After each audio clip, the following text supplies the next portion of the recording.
Welcome to yet another edition of the Stats and Stacks podcast. For today, we're going over UFC Vegas 57, Tsarukyan versus Gamrot. First things first, always a super duper quick recap of last week's card. Four of six unofficial picks. And the two that lost were the dogs. So there's not really, we were on the wrong dogs. We had the right amount, just the wrong ones. Shit happens, but the locks hit, the totals hit, and that's what we were confident in, and that's what's important. So again, make sure you give a follow over on Twitter, Instagram, over on TikTok. We're taking over the world bit by bit, baby. But all in all, this fight card is a good one. I really do think it's a really good fight card. It's not one for casuals because they will not know who these people are. But for the UFC diehards, this is a phenomenal card. There's a lot of young up-and-comers all on one card. So not a lot of name recognition, but a lot of talent flowing in. It's a small one, only 12 fights here, a really late start. And the main card doesn't even start until 10, so I'm not sure about that. But at the end of the day, good card, free card, can't complain. So again, I'm not going to waste any of your time. As always, going to go ahead and jump right into the card here. So we have the very first fight of the night. We have Jin Yu Fry at minus 295 going up against Vanessa Demopoulos at plus 225. We have the over under set at 2.5, over 2.5 minus 230, under 2.5 plus 185. God, let's start with Vanessa Demopoulos. What to say about Vanessa? You'll recognize her. She doesn't necessarily look like this when she fights. This was a photo op. She's the one that's notorious for jumping into Joe Rogan's arms post-fight. And let's not forget, she was getting her shit rocked in that fight before she caught her with a fabulous armbar. All in all, former stripper turned MMA fighter from the great country of Canada. Her jiu-jitsu is phenomenal, man. It's really, really good. Let's scroll down on here. I am married. Let's scroll down here a little bit. So we have the aforementioned win over Silvana Gomez-Torres, where literally, so we know Silvana cracked some power, cracked her real hard, basically had the worst game plan on earth and jumped down there with Vanessa, who is phenomenal on the ground, wrapped her up, snatched that arm, took it home, baby. The problem with Vanessa is that even though she's a great jiu-jitsu practitioner, she's very, very suspect when it comes to her wrestling. Her wrestling is not exactly the greatest, and that seems to be the biggest issue. I also noticed that I wasn't even sharing my screen, so let's go ahead and pull this up. It's a little late today. What are you gonna do? We're dedicated. We'll get this situated. But again, here's the aforementioned picture. Good old Vanessa doing her thing. 7-4, little monster. But again, great submission game. Just poor wrestling, so she can't get it there.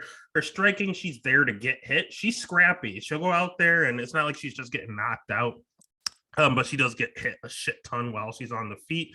Her wins or losses aren't that bad when you really look at it. Losing to like Corey McKenna, Lupi Godinez, JJ Aldridge.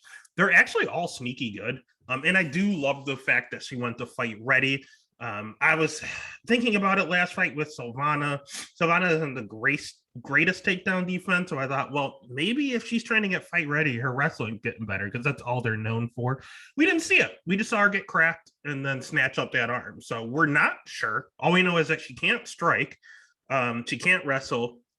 Supposedly, we don't know if it's been fixed. And we know she has a nasty ground game. She's pretty easy here.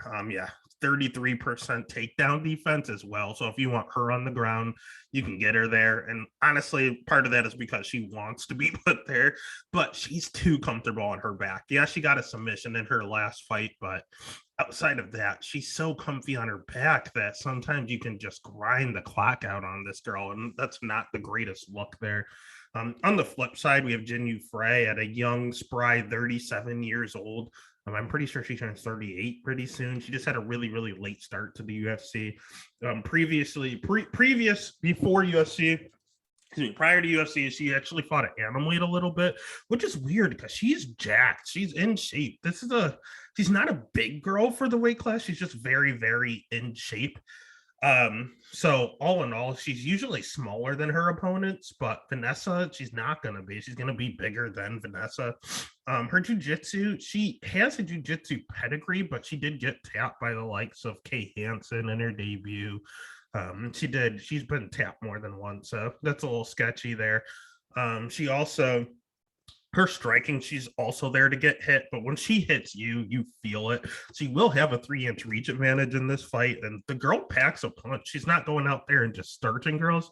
But when she hits you, you hear it throughout the entire arena, and they are in the apex. So believe me, you will hear it when she hits Vanessa, and she will hit Vanessa. She's just really low volume. And in all honesty, she has 90% takedown defense. And again, we said Vanessa, if she wants to win this fight, it has to be by sub. If she can't get her there, it's an issue. And Jin Frey is phenomenal with takedown defense. And Vanessa has terrible takedown offense. So unfortunately, Jin is the one that goes forward. Jin is the one that hits harder. So it's going to look as if they're both hittable. So it's going to be basically quality versus quantity. And that little apex, man, it's going to be loud. So the pick is going to be Jin Frey. The bet would be, man, I hate Jin Frey at minus 295. Jesus, that is ugly. You can only parlay her, and at least it's the very first fight of the night. So if you throw her in like 1 or 2 parlays, you know you're good to go if she wins. If she loses right away, you rebuild real quickly. First fight of the night. That's the only way to play it. Do not play her straight up. All right, next fight of the night is one that worries me a touch. It's interesting. We have Mario Batista at minus 170, Brian Kelleher at plus 135, over under at 2.5, over 2.5 minus 130, under 2.5 plus 100. Let's start with Brian Boom Kelleher, someone I actually don't like too much. I used to love Brian, but then just a lot of the comments he made about like Ukraine and this weird stuff, like he was bringing politics into it. I hate when people bring politics into stuff. Like it's just annoying to me. He also, there's a podcast I absolutely love at the Die Hard MMA podcast, and he said that he was going to lose. And then, I'm sorry, no, he was talking trash. When he fought Umar Nurmagomedov, he wanted to come out with a Ukrainian flag and bring war into it, and I thought it was messed up. And then he also wanted no part of the Die Hard MMA podcast after they said they thought Umar was going to win. Umar did win the fight. It's a betting show. You can't take this stuff personally. It's a matter of who's going to win at what time. He just seems pretty just petty. Not the biggest fan, but when it comes to his ability in the octagon, he's okay. He's a gatekeeper. His striking's okay, but it has not looked great as of late. As of late, he's been leaning on his wrestling. Wins against Domingo Pilarte, wins against Kevin Kroom. He's going out there and he's wrestling guys. And I mean, he's okay at it. He's a good wrestler. I wouldn't say he's good on the ground. He has a really, really good guillotine, but outside of that, most of his losses are by submission. I mean, they were early on, but I mean, Darce choke. Lineker knocked him to hell. Arm bars by Marlon Vera. We have triangles, rear naked chokes. However you want to tap him out, you're able to, basically. So that's a little concerning. His cardio checks out. He's pretty good cardio. But he's actually surprisingly hittable. I thought his striking was decent, but he's starting to get touched up on the feet. And I don't know if that is him aging. I mean, he's 35 years old. So I don't know if he's just slowing down or what's going on with Wrestling Boom right now. But as of right now, he's just kind of turned into a wrestler. On the flip side for him, he's fighting Mario Batista, who's not the greatest wrestler, 66% takedown defense. So that's not the best number. I like when they're above 70 or 80 to feel a lot more confident. 70 I'll live with. 66 is not exactly what I want here, but Mario will have the better striking. He has really good striking. He trains at MMA Lab over with just Bantamweight City with Kyler Phillips and Sugar Sean O'Malley. Like, they love their bantamweights there. And he trains with them on a daily basis. So that's really, really good for him. He will have a 3-inch reach advantage here, which I love. He loves to move forward, which is good. His jiu-jitsu's not bad. He has quite a few chokes on his record. He snatched up a few necks with some guillotines and some Darce chokes. So if Brian wants to just wrestle the entire time, he's got to protect that neck. Mario also has pretty good stand-up pretty good cardio.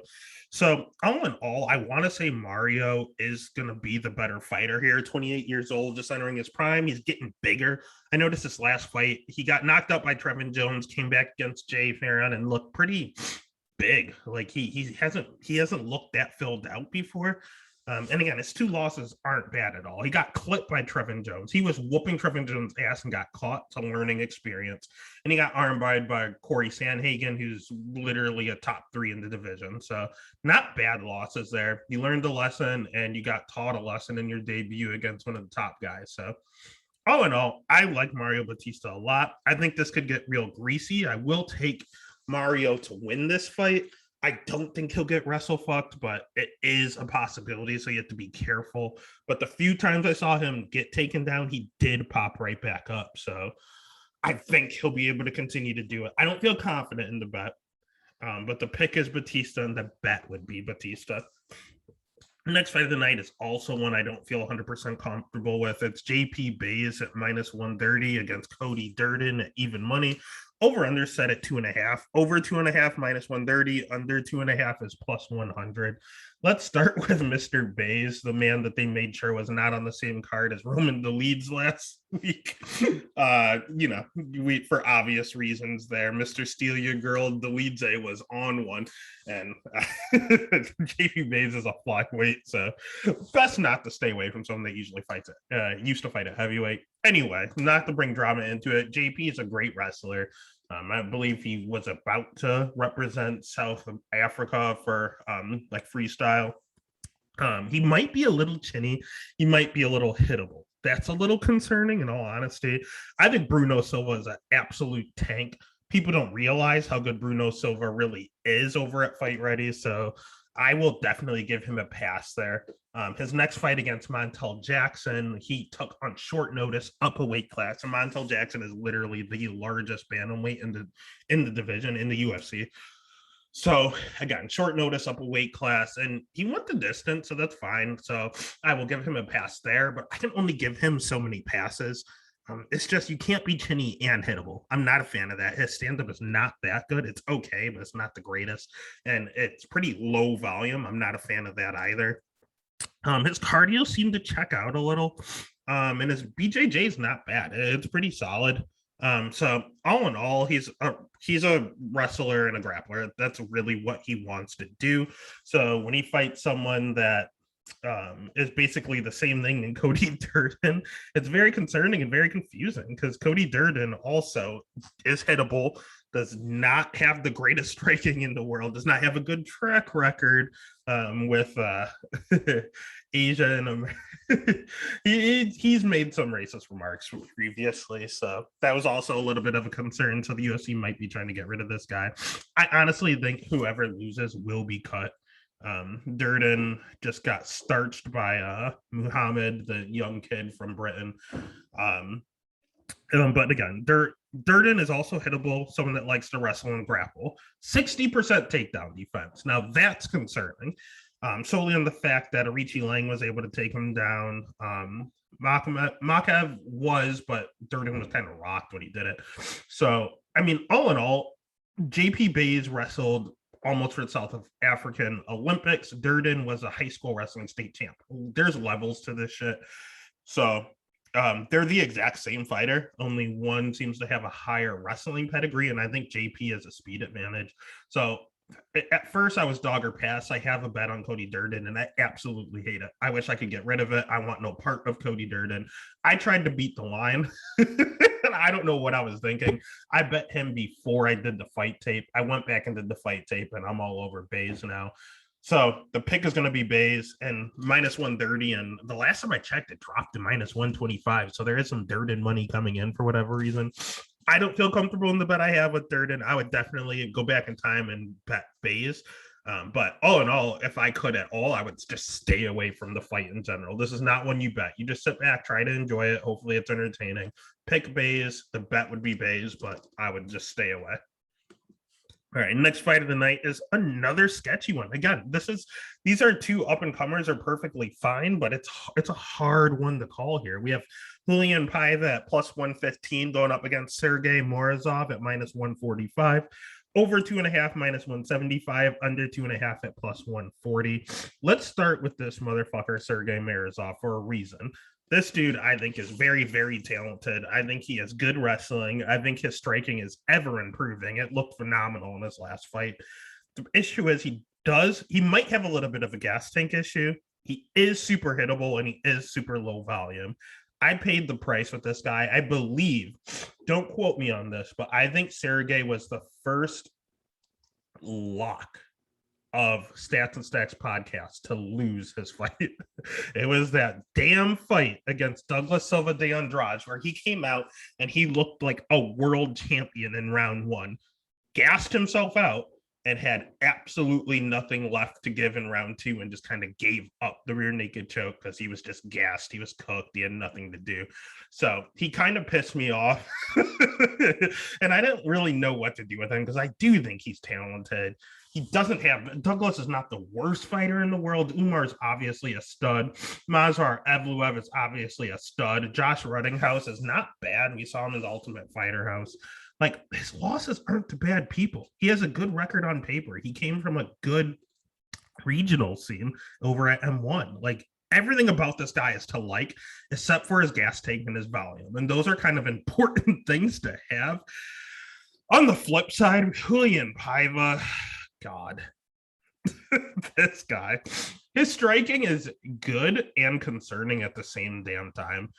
He is a former flyweight, but he was hospitalized a few times trying to make flyweight. So he said, screw it, I'm going to move up to bantamweight. And he's only 26 years old. So his body's growing. He needed to go up to bantamweight. In all honesty, this will be better for him in the long run. He does have good cardio. Unlike Sergey, we're just not sure about his cardio. His striking is good, but this dude is hittable. Like, yeah, he has decent volume, but you hit him more than he hits you. So if he's hitting you with 5 significant strikes per minute and you're hitting him with 7, like, there's an issue. Like, I don't know why this guy doesn't move his head. He gets chin checked all the fucking time. He got knocked out in his last fight. He got dropped like 8 times against Kyler Phillips in the first round. Like, I don't understand why he won't move his head. I do not get it. I just don't understand. His losses aren't bad. Again, Sugar Show's good. Rogerio Bontorin is not the worst. It is a flyweight back when he was at flyweight, and he didn't technically get killed. It was 2 minutes into the fight and he got cut and they had to stop the fight. So who knows how that would have played out because Bontorin is a bad gas tank. Kai Kara France, it shows as a loss. He whooped Kai Kara France ass, but judges saw it another way. That was a total robbery. And then his other fight was all the way back in 2015 that he lost when he was super, super young. He was like 19. So all in all, he has a pretty decent record. He's a team alpha male. So that's only going to help with his takedown defense that currently sits at 75%. He will have a 2.5-inch reach advantage here, and he's the one that usually moves forward. So I would say the pick is going to be Sergey Morizov. I do think he's the better fighter, but I think it's a really close fight. And if I had to put money on it, it's a total dog or pass. I don't feel good about it because Paiva, again, gets rocked in every single one of his fights, and he refuses to move his head for whatever reason. But the bet would end up being Paiva just because I don't know who wins. 50-50 coin flip fight. Give me the guy with more volume with a plus sign next to his name. So pick is Paiva, bet is Paiva. Next fight of the night is one that I absolutely hate, solely on the fact that I feel forced into making TJ Brown a lock. That's a sentence I never want to say. TJ Brown is a minus 215 favorite. Julian, God, they call him the Wolverine, and it's 10 times easier. I can't say his last name. I know his first name is Shilian Nerdanabeki. God bless. I tried once, but the Wolverine is what we'll call him. Plus 165. Over under set at 2.5. Over 2.5 is minus 190. Under 2.5 at plus 155. Let's just start with the Wolverine because he does absolutely nothing. He has really good wrestling. When you watch the technique, it's pretty flawless.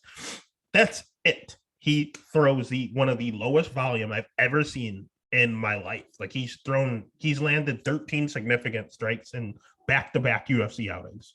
That is 30 minutes of fight time, and he has collectively landed 26 punches in 30 minutes. He is like, that's under a significant strike per minute. Like, that's insane. His schedule, he's fought some really shaky guys, man. 6-9 before coming into the UFC. Like, who fights him with a losing record like that?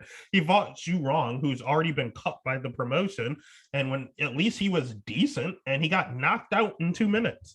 Outside of that, he beat some of those 19-12, 9-7, 13-14, like 1-0. Like, he's fighting people.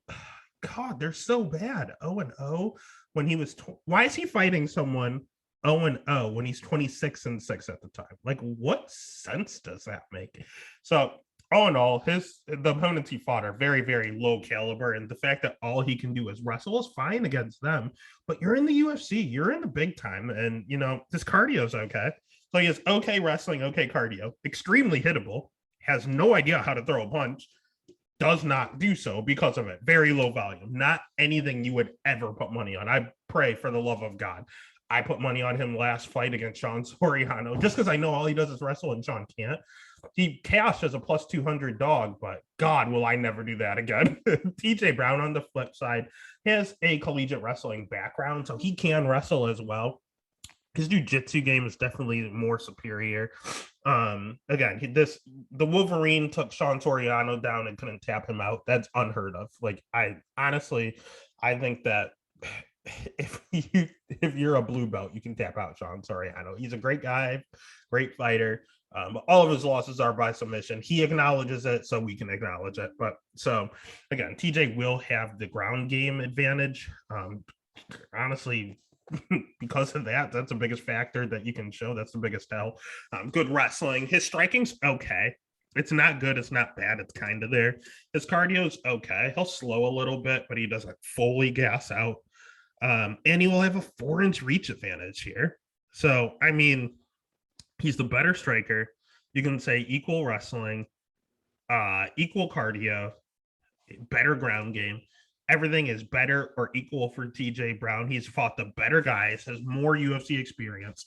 There's literally nothing that Shailen is better at. If he's somehow a better wrestler, that'll be interesting, but I can't bet on someone that lands like 10 punches every fight. You can't do it. So the pick is going to be TJ.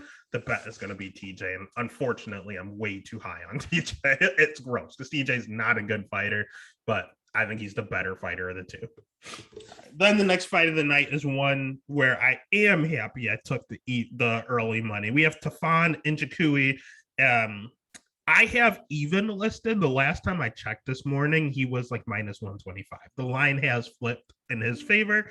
Carlos Olberg was minus 130. He was now plus 105 when I checked this morning. Over under is still set at 1.5. Over 1.5 minus 175. Under 1.5 plus 140. Let's start with Carlos. Because Carlos sucks, man. He has 5 professional fights. He has a kickboxing background, but the only reason he's in the UFC is because, one, he's a male model and the UFC likes that. Secondly, he's one of Izzy's training partners and best friends. That is all it is. He is Israel Adesanya's boy. Jacob Malsoon will always be known as Robert Whittaker's boy. Like, you have these people, the GOAT, Artem Lobov will always just be known as Conor McGregor's boy. Like, everyone has their best friend that's in the UFC. Here is Israel Adesanya's. His name is Carlos Olberg. Good striking. That being said, the issue is he does leave his chin way sky high. He is asking to get knocked out. It's very peculiar. I don't think he realizes they have little gloves on. It's not kickboxing. He should probably tuck that chin a little bit. He's pretty high. I would say he has good volume, but numbers lie, and we'll go over that in a second. He does slow down in fights. He has 100% takedown defense, but like no one really shot a takedown. Very little experience. He does like to go forward. That's when he's most comfortable. His volume. He landed like 10 significant strikes per minute against Kennedy Nchukwi, who literally just sat there and did a little rope-a-dope. As soon as Carlos started to slow down, Kennedy went in and murdered a man. So that's why his number looks so high. Then the very next fight, he fought Fabio Cherant, who might have been one of the worst light heavyweights I've ever seen in my life. He threw absolutely nothing. Fabio refused to. He just stared at him. And Carlos picked at him and didn't throw as much because he wanted to conserve his gas tank. It was eerily reminiscent to Alonzo Menafield after he gassed out to Devin Clark and then decided, you know what, I'm going to slow my roll and really calmed it down against OSP. I looked at Randy Costa, who lost to Adrian Yanez and then really slowed his roll against Tony Kelly. Carlos did the exact same thing. He went out, poured it on. The guy was still standing there, so he really slowed it down in his next fight. So who knows what Carlos is going to come out in this fight, but we will know the Stefan Njoku that comes out, and I am so happy I got even money on him now that the line is flipped. Stefan has sneaky good power. I called him Mini Francis for a little bit. That's what me and one of my best friends referred to him as. Get better, Steve. He has pretty decent striking. Again, he has some power, pretty high volume, and that's something I was not expecting. He throws a ton, and what I like to do is look at fights with people that are very similar. So Carlos is a very tall, lanky fighter, and I watched Stefan Njoku. I went back and watched this fight against Slow Mike Rodriguez because he's a tall, lanky fighter, and he just bullied him against the cage. He didn't really go for takedowns that much. He took him down a few times, but he liked just holding him against the cage and winged elbows and hooks when he was pressured against the cage. He just held him there, elbow, hold him there, elbow. He would take him down eventually, but he just held him and elbowed the shit out of him. It was extremely effective. Ultimately got the win there, so why not do the exact same thing against someone that's less experienced? His volume checks out. I don't like that he got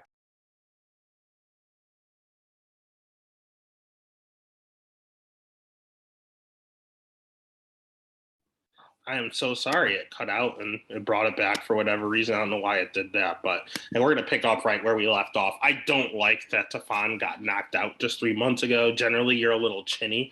If you just previously got knocked out, he was out cold, so I'm not a fan there.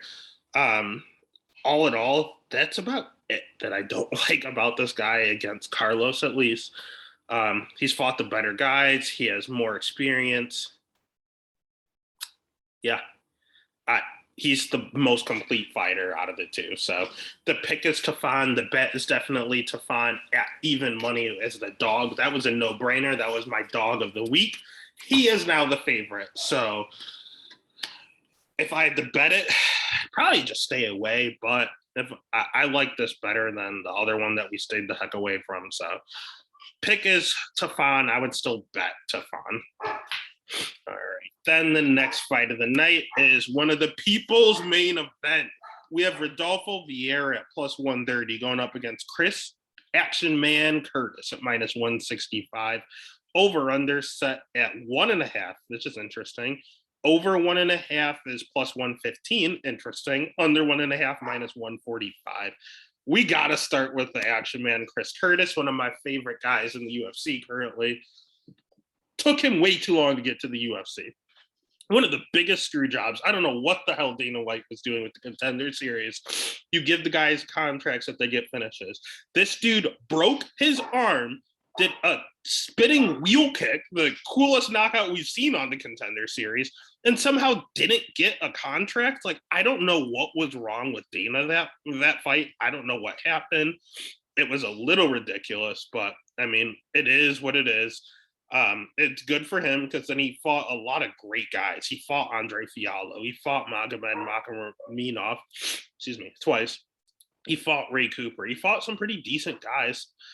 Went on a little bit of a loss streak, got his life together, and went ahead and went on a run. He's won 1, 2, 3, 4, 5, 6, 7 in a row now, and against good competition. And the craziest part of this is that this man is a welterweight. He is not a middleweight, but he keeps taking. He himself said, "I'm 34 years old.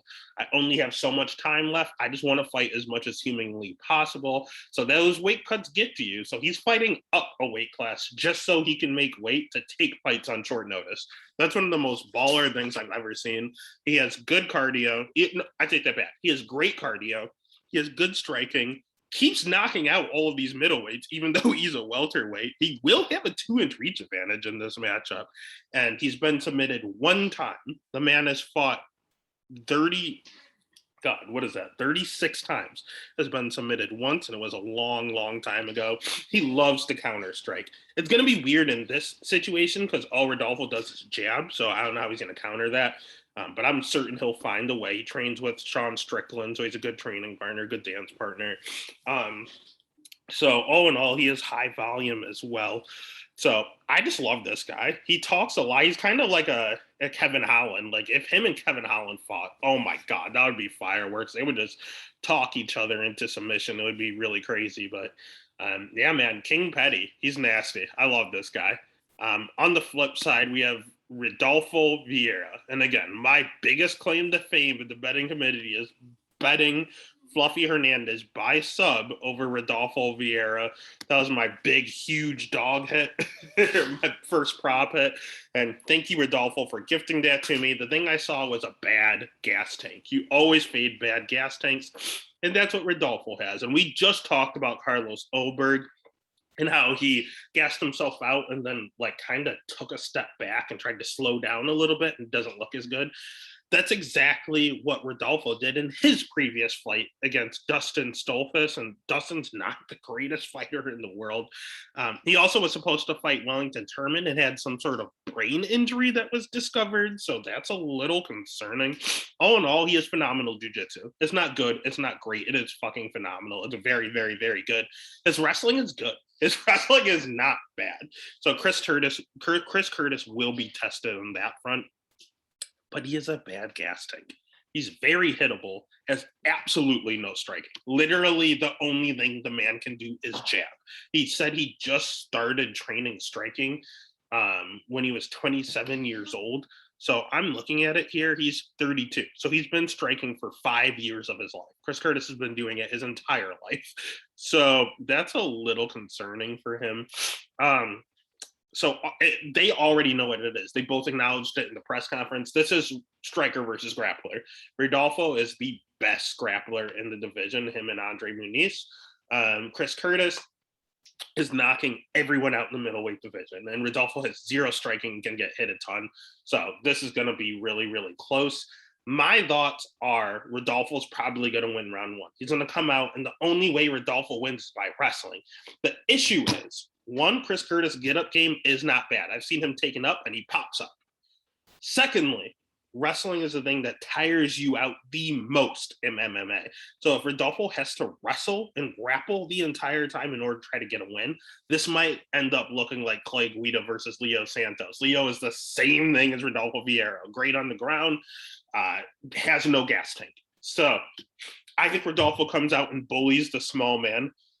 We're essentially fading the gas tank. I would love Chris Curtis as a dog, but he's the favorite here at minus 130. Rodolfo at at minus 165, but money is coming in on Rodolfo because of this. So this is tricky, and it's going to be nerve-wracking when Rodolfo does take Chris Curtis down and does bully him a little on top for the first round. But if Chris Curtis survives round one on the ground, he is going to knock out Rodolfo Vieira, guaranteed. So the pick is going to be Chris Curtis. The bet's going to be Chris Curtis. I can't fade this guy now. I've been riding him his entire UFC career. Got to keep the train going until the wheels fall off. Let's go, Cincy. All right. Next fight of the night, we don't have to spend much time on because this is going to be absolute murder. Nate Maness at plus 600 going up against Umar Nurmagomedov at minus 900. Yes, I said Nurmagomedov. Over set at 1.5. Over 1.5 is minus 160. Under 1.5 at plus 130. Nate Maness. Nate Maness is 3-0 in the UFC. Nate Maness, in his very first fight, lost on everyone's scorecard. He got low blowed, and a point was taken away from Johnny Munoz, and that gave him the win. So technically, he got a DQ into a win in his very first fight. Second fight, he went out and got absolutely murdered by Luke Sanders, somehow survived. Luke blew his load as always, and then comes back and he gets a rear naked choke over Luke. So he got almost finished in round one, came back with the guy with the bad gas tank and choked him out. And then in his third fight, notoriously cheated. got knocked out basically in the first round at the very, very end of the round by Tony Gravely. And it wasn't him that cheated, his corner did. You're not allowed to pick up your fighter. He was literally on the ground when the bell rang, could not get up. His corner carried him over to his side of the octagon. Gravely gassed himself out because he thought he killed the man. Then the second round hit, and Nate went out there and finished Tony Gravely. So again, he just happened to fight three people with suspect gas tanks and just finished them after he got murdered. Umar Nurmagomedov does not have bad cardio, so that's a little bit of a concern for him. Nate is very low volume, very hittable. He does have 86% takedown defense, but again, he's fighting in Nurmagomedov. And he has decent power. I'll give him that. He's not a bad fighter by any means, but he literally has had three of the luckiest wins I've ever seen in the UFC. And they're all from the same guy. And even he acknowledged that in the press conference as well. So that's concerning when you say you got lucky in the third round. I will tell you, he fights for your money. He's not very good, but he had a broken jaw in that Tony Gravely fight. He said he couldn't eat pizza after the fight, but he went out there and got the win. So I respect the man. I just don't think he's very good. The 14-1 is very questionable. On the flip side, we have Umar Nurmagomedov, who is cousin Umar, the man who is supposed to be better than Khabib. He's 14-0. He's fairly young. He's only 26 years old. Jesus Christ, this guy's a future champ. He has really, really, really fast and crisp striking. Great wrestling because, again, he's a Nurmagomedov. Jiu-jitsu game on point, tapping everyone out left and right. Good cardio, is gone to decisions. He doesn't get hit. He does not get hit.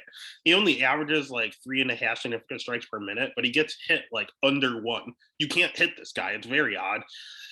So, Jesus. I think this guy could literally be, I think bantamweight is the toughest division in the UFC, and I'm saying this guy might be a future champ. Like, he's very, very, very good. We just talked about Sergey Mirzo and how he's pretty good, not a lot of tools that are bad besides his gas tank. Umar went out and finished him. We talked about Brian Boom Kelleher has been wrestling his way to W's. He dismantled him in 3 minutes. Like, he fought two of the guys on the card that may be able to pull out wins, and he finished both of them quickly. So that's interesting here. He's just a tank. He's very, very, very good. I literally have nothing bad to say against Umar besides he's only fought twice in the UFC. That's about all I got. I can't think of anything yet. So until he shows us some weakness, pick is going to be Umar. The bet absolutely will not be Umar at -900. No value there. You'll have to find a prop. You can guess whether it's going to be submission or knockout. It could be both. You can guess the round. You can guess inside the distance. I mean, everything is juiced to the tits. I don't know what you're supposed to do. I guess the only thing you could really bet is like the under 1.5. You can try that, and that's plus money. That's about all you can do. That's probably the only way I would play this. Otherwise, you have to stay away because Umar is too good and the line's just no value. All right, next fight of the night is another one that's a good fight that I want nothing to do with on a betting standpoint. We have Thiago Moises at -250 going up against Christos Giagas at +190. Over 2.5 at -135, under 2.5 at +105. Let's start with Thiago. He is the apple pie shitter of the weekend. He's very good. He's good, but I think he's a little overhyped in instances, and he has a tendency to lose when he's not supposed to. That's just his MO. Mainly, I say that because he was a big favorite over Michael Johnson. Michael Johnson went out there and destroyed him. He had no idea where he was. But then out of nowhere, he snatched up an ankle lock. And you know why? Because Michael Johnson is the original apple pie shitter. So we had apple pie shitter versus apple pie shitter. He just happened to come out on top after getting murdered round one. Bobby Green whooped his ass, and the judges gave it to Thiago Moises for whatever reason. I lost a lot of money that night. Everyone had Bobby Green winning that fight. It's one thing if I'm saying I had money on it and he lost, but everyone agreed that Bobby Green won. No idea what happened there. Alexander Hernandez obviously is someone who goes out there, looks phenomenal round one and gasses, and Thiago just took over and jabbed him to death for the last 2 rounds. Then he fought Islam, no shame. And then he was a big favorite over Joel Alvarez, came out there and got knocked out by a submission artist. Granted, Joel did miss weight, but again, he got TKO'd in the first round against someone that only snatches limbs. So I don't know. He has not had the greatest run in the UFC. 2 questionable wins. Win against a gasser, and then a bad loss, and a loss to a future champ. So it's a really weird run for Thiago Moises. He's at ATT, which is a good camp. They annoy me, but they're a good camp. Good jiu-jitsu. His striking's okay. It's pretty crisp, but it's not like no power by any means. Again, his losses aren't bad. His cardio seems to check out. He's rather counter. He doesn't like to go forward. He likes to counter a lot. You can back him up for that reason. Excuse me. But again, he could be chinny. He's been dropped by Bobby Green. He's been dropped by Michael Johnson. He got knocked out by Joel Alvarez. He might have a little bit of a chin issue. Good news for him is that he's fighting Christos Giagos, who isn't going out there and knocking anyone out. He's also a grappler. He has pretty good wrestling. His jiu-jitsu is okay. I would definitely say that Thiago's jiu-jitsu is better, but Giagos knows what's going on the ground. He recently moved to Sanford MMA, which I think is a really good win for him.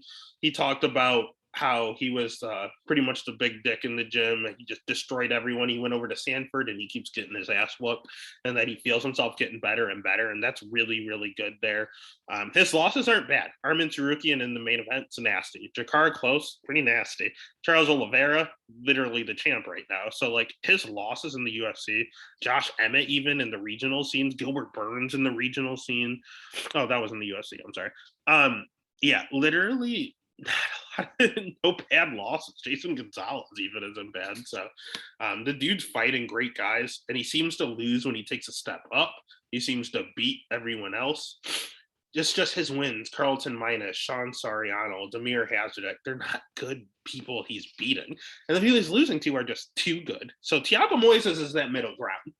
I don't know what to do with this fight. My gut is telling me Thiago somehow pulls this off and that he's better now. My mind tells me Moises has him outgunned and has the better cardio. So the pick will be Moises. I will always pick the cardio if that's one of the main determining factors. But my gut is screaming Giagos might have changed a little. So, and he talked about improving his cardio. Dude, I don't know. Plus 190, I might end up taking a shot. I won't tell you to take a shot on Giagos, but I think I will personally have money on. You know what? Fuck it. Yeah. Pick as Moises. Let's ride, baby. Let's go get Giagos and let's get that plus 200, baby. It's plus 190. It'll probably be plus 200 by fight time. Let's get it. All right. Next fight of the night, we have Alan Badeau. It's a favorite. Jesus Christ. Minus 120 going up against Josh Parisian at minus 110. God, Alan Badeau is a favorite. Oh my God. Over under set at 1.5. Over 1.5 minus 180, under 1.5 plus 145. Please, for the love of God, let's start with Alan Badeau. I don't think he's absolutely terrible. I don't think he's the worst fighter on the roster. I actually think he's the second worst fighter in the heavyweight division. I think the worst might be his opponent. So it's weird. Honestly, I hate them both. I think this is literally bad. This is the toilet bowl. These are the 2 worst heavyweights in the UFC. God, yeah. I don't like either one being a favorite. It's basically a pick 'em now. 120 minus 110. Badeau lost to Parker Porter. It's not the greatest loss, not the worst, not the greatest. Tom Aspinall, he was a sacrificial lamb. Everyone will talk about the Todd Stout loss because that's what it is. It shows win here. Todd Stout came in, whooped his ass at 205, mind you. He is generally a light heavyweight. He is a small heavyweight, Alan Badeau is. But Todd Stout came out, whooped his absolute ass. Then, after the fight, popped positive for marijuana, no performance enhancing drugs. He just fucking smoked a doobie before the fight, and they flipped it. And instead of making it a no contest, they gave Alan Badeau the win. That's the weirdest shit I've ever seen in my life. I don't understand it.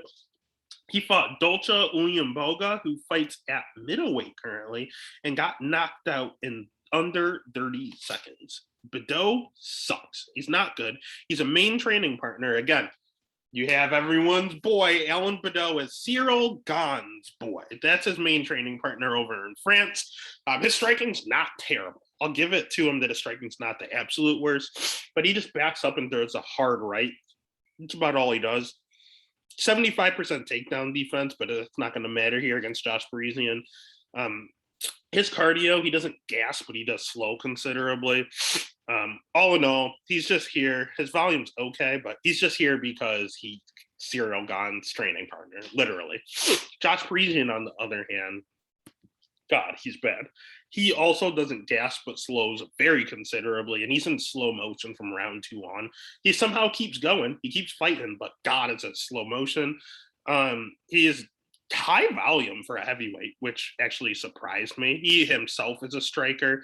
Very, very, very shaky wrestling. It does not look good. He literally made Dontel Mays look like a national champion wrestler the last time they fought.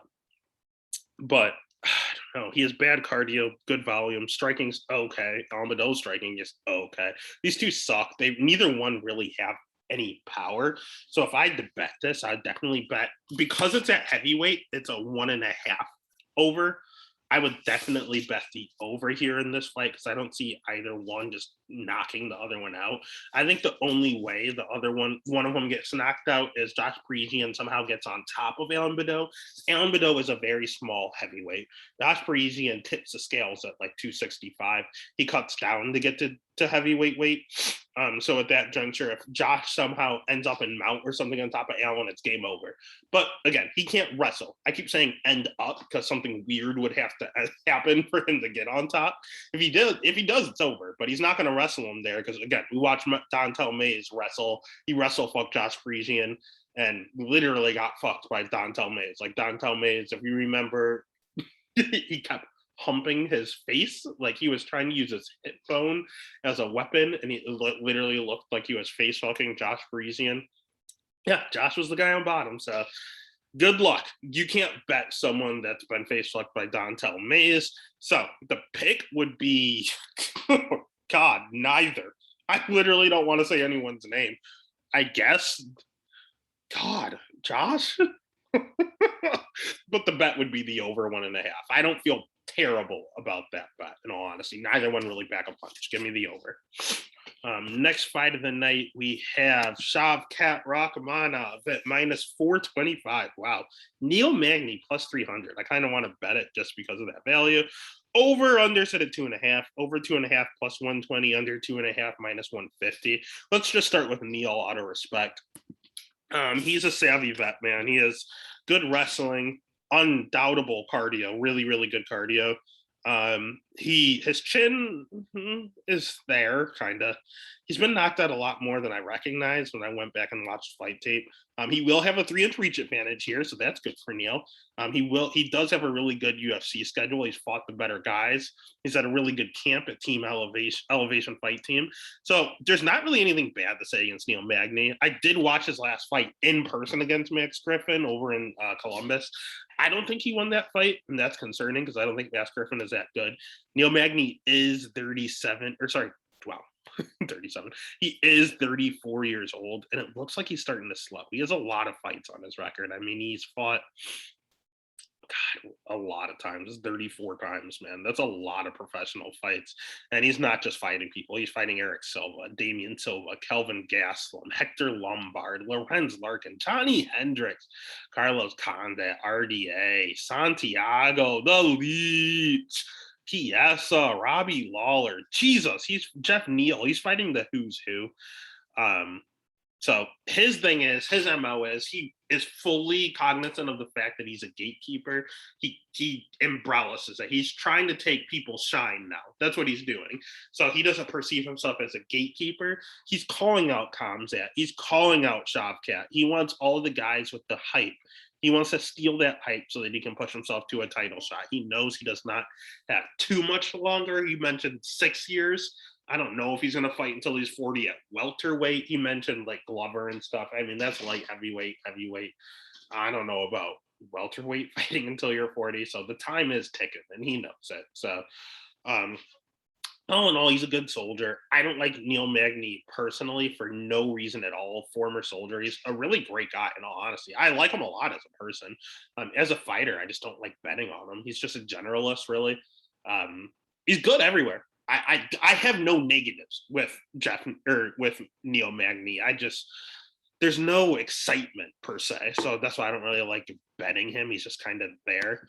On the flip side, Shavkat is nothing but excitement. He has really, really good striking. He hits like a truck. He has sneaky good jiu-jitsu. It's very good. He has 15 fights and 15 finishes. A man has never saw a decision. And that's the only issue I have. I don't like when fighters do that. Then they fight an old dog. Neil Magny has been knocked out multiple times. He got dropped in his last fight against Max Griffin. You can't hit Neil. Definitely can. But Shavkat has 100% takedown defense right now. And if he hits Neil and he doesn't go away, it does scare me of his cardio because we've never seen it. I mean, first round, second, first, second, first, second, third. Good. Glad to see that. Second, first. He's only gone to the third round one time. Jesus Christ. And then when you look at his amateur career, this is my concerning thing. When you go to his amateur career, he has 2 losses to the same guy, both by decision. But those are the only fights where he went the whole distance. And he just has losses on the 2 he went the distance. He might have a cardio issue. We just don't know because he murders everyone so early. So I don't know, man. This fight scares me. I don't want to bet Shavkat at minus 425 against someone like Neil Magny. He might get a vet lesson in cardio, and I want no part of that, but not a shot I bet Neil Magny against a stud like this. So the pick is going to be Shavkat. The bet, I don't want to touch that over under either because I don't know what's going to happen in this fight, man. You can't bet this. The pick is the pick is Shavkat. The bet, I guess Shavkat, but I don't like it at those numbers. Minus 425, I would stay away. You can put in a parlay if you're feeling nice, but I don't like that much. All right. Then it takes us to the main event. Make sure you give this video a subscribe, a like. Make sure you give a like and subscribe over on TikTok, Twitter, Instagram. Show some love. We'll keep this going. But we have Matus Gamrot as a plus 205 dog. That's nuts. Against Arman Tsarukyan at minus 265. Over under set at 4.5. Over 4.5 minus 125. Under 4.5 minus 105. I fuck with this main event. I think it's a really, really good main event. No one knows these guys. It's a little shaky, but I think these are 2 of the top 10 fighters in this UFC division. But they're super young. They're super up and coming, and just no one knows their name yet. You look at Arman Tsarukyan. He's 18-2. His only loss is his second ever career fight. He lost by knockout, which is interesting. And then his only other career loss was against Islam Makhachev. Again, Islam tank. Secondly, he took that fight on short notice. Thirdly, didn't look half bad and went the distance. So that is a very, very good look for a young 20. And right now, he's 25 years old. So when he fought Islam, he was, God, that was in 2019. He was 22 years old on short notice fighting Islam. That's a tough task, man. And he looked good doing it. So everyone has went on this kid ever since, and he's never lost ever since. He did have some weight issues against Matt Favola here, so that's concerning. But he talked about Christos and how he's okay, and he took him out easily, knocked him out in round 1. He talked about Joel Alvarez, how he took out Moises easily. He took him out easily in round 2. The dude's just a phenomenal fighter. He has really, really, really good wrestling, high-level wrestling. Striking looks phenomenal now. You see it get better and better each time, and he's starting to put people away. He was a decision guy at first, said it annoyed him that he could not get a UFC finish, and has gotten a finish in back-to-back fights. Has fought good guys here, as Afra mentioned. His jiu-jitsu is okay, but we haven't seen a lot of it. So that is a little bit of a question mark. He will have a 2-inch reach advantage here, which is really big here. And the last thing is his cardio. It seems fine, but he has slowed down in the past. Like the Matt Favola fight, he slowed down a little bit at the end, and he's never gone 5 rounds to my knowledge. I've never seen him go 5 rounds, so that's concerning. I don't know if he can. I don't know how he looks in round 4 and 5. He's only 25, so young kids usually don't have a big cardio issue, but it's just that thing of until you see it, you don't know.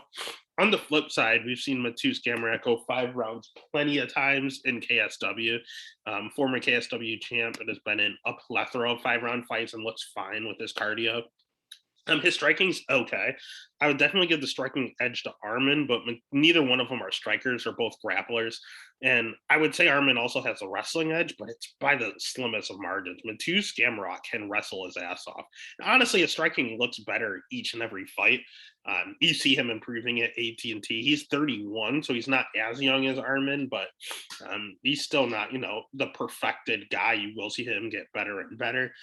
His jiu-jitsu is better than Armin, so I will give him that. I don't see most of it off of his back when you look at his wins. Kimura, stuff like that. Usually he's on top getting the submissions. But all in all, I think this is a really, really, really close fight. And Thiago Moises has trained with both fighters, and he was flabbergasted that the lines were just this spread out. I do think Armin's the better fighter. I just hate the odds because I think they're both top 10 fighters. And if one is like top 6, I think the other one's like number 8. Like it's a very close fight. The pick is going to be Armin. I do think he's better. He might have Matus outgunned in 2 out of the 3 areas by the slimmest of margins. But the bet would probably be Matus as a dog or pass situation. Luckily, it's a big dog. He's a good dog, and it's the last fight of the night. So throw Armin in every single one of your parlays just to boost up the numbers. And then at that juncture, if that parlay is still alive, just make sure you hedge with Matus because you have enough money to do so where you make money no matter what. And that's what we're wanting to do here is to make money. So the pick is Armin. The bet is Armin in all your parlays, but make sure you hedge with Matus because he can get the win. So make sure you hedge with Matus. Otherwise, that's UFC Vegas 57. It's a great card, man. I'm telling you, these guys are all really good. It's just a tough betting card. A lot of young up-and-comers. Going to be interesting to say which way it goes. See who gets the rub, who gets the height, who gets the W. Let's get it.